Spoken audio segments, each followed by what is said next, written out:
Assalamualaikum warahmatullahi wabarakatuh. Saya Hana Mulyati dari kelas 3A.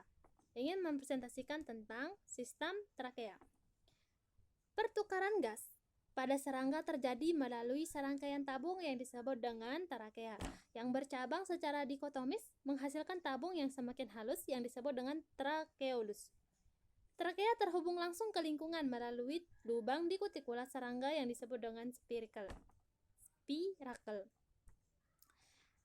Pada prinsipnya, udara menembus langsung ke sel-sel serangga yang berakhir di dekat mitokondria.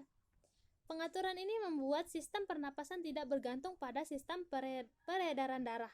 Pola dasarnya adalah ada 12 pasang spirakel, 3 pasang diantaranya terletak di dada, dan sisanya terletak di perut.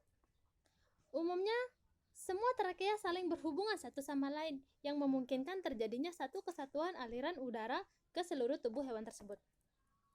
Namun, pola dasar ini telah dimodifikasi dengan banyak cara. Contohnya pada belalang, dia mengembangkan kantung udara. Nah, karena dia memiliki kantung udara yang berdinding tipis, maka dapat dimampatkan, yang berarti volumenya dapat dinaikkan atau diturunkan, sehingga udara dapat dipompa masuk dan keluar dari sistem. Selanjutnya ada gambar. Gambar A itu terdapat trakea spirakel sama longitudinal trakea. Yang selanjutnya itu ada gambar B, di mana trakea membelah menjadi dua, yang disebut dengan trakeolus, dan di dalam trakeolus inilah terjadi difusi atau pertukaran gas. Dalam kasus serangga kecil yang tidak aktif, udara dalam sistem trakea masuk dan keluar melalui difusi sederhana. Pada serangga besar dan aktif, ini tidak cukup untuk memenuhi kebutuhan hewan, karenanya berkembanglah kantung udara. Seperti semua hewan yang menghirup udara, kehilangan air bisa menjadi masalah besar.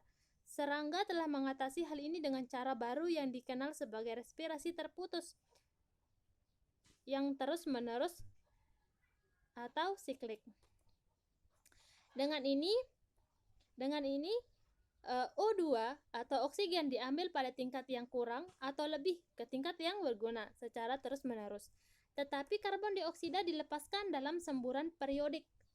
Semburan karbon dioksida ini tetap terlarut dalam cairan tubuh atau di sangga, dan spirakel terlihat berkibar dan kemudian menutup sepenuhnya.